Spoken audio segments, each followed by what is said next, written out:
Are you accidentally giving up thousands of dollars in retirement benefits without even knowing it? That's right. Many Canadians are missing out on huge old age security payments simply because they didn't know how to plan. In fact, if you play it smart, you could earn up to 36% more every year from OAS by just delaying your application. Didn't know that before? No worries. These 3 smart moves will help you make the most of your OAS by the end of 2025 and beyond.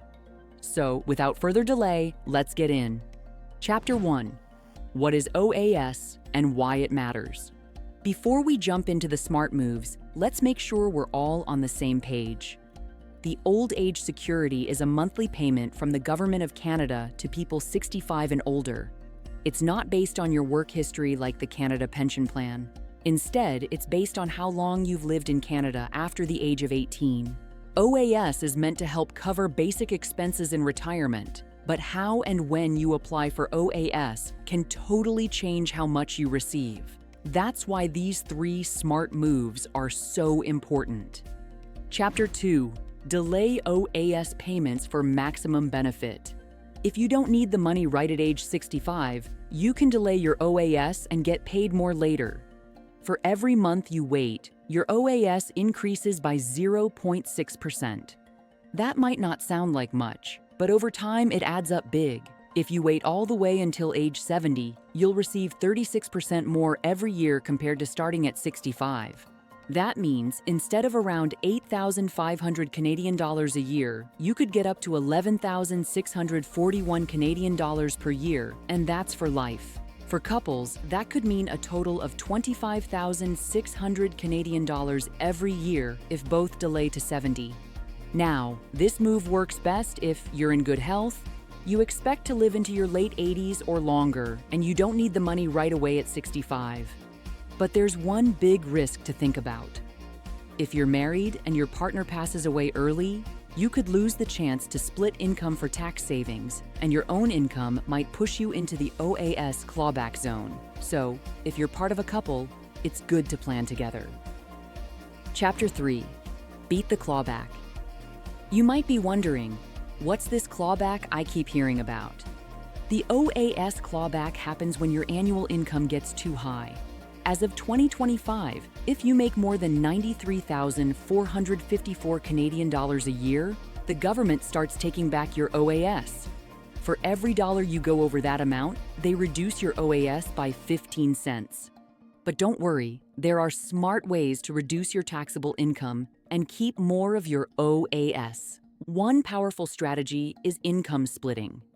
If you're married or have a common law partner, you can shift part of your pension income to them if they earn less.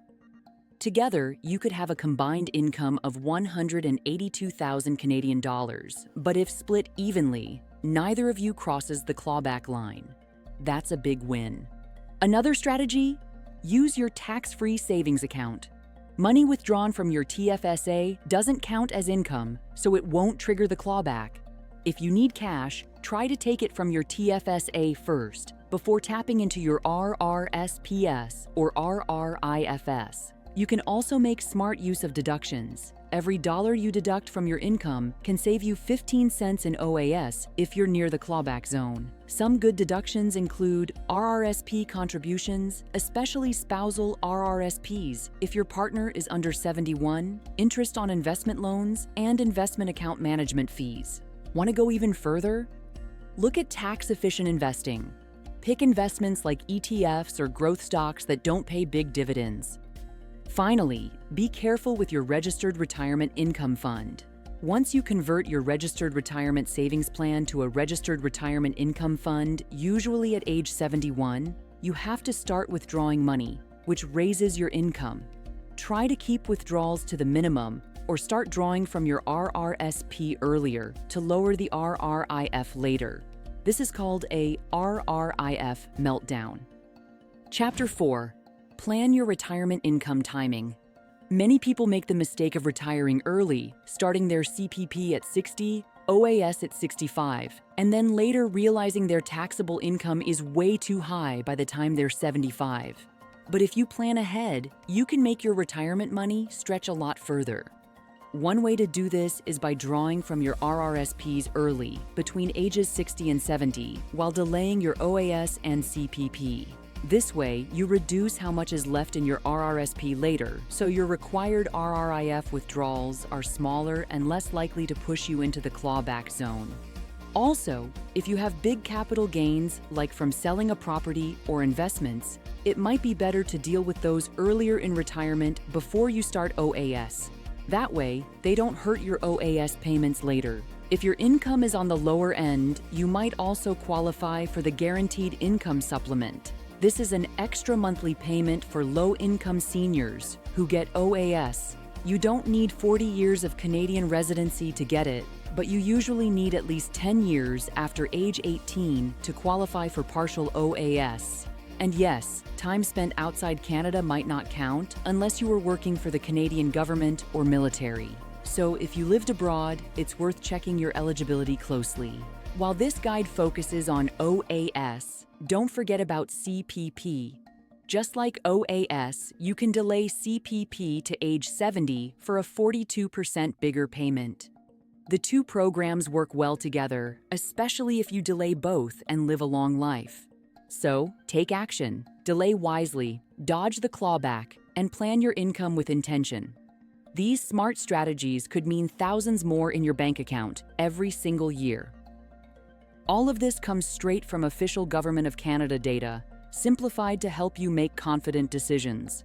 If this helped you, make sure to like and subscribe for more easy-to-understand personal finance tips. And don't forget to share it with friends or family who might need this info too. And remember, this video is for informational purposes only. Always consult a licensed financial advisor or visit canada.ca for the latest updates. Thanks for watching.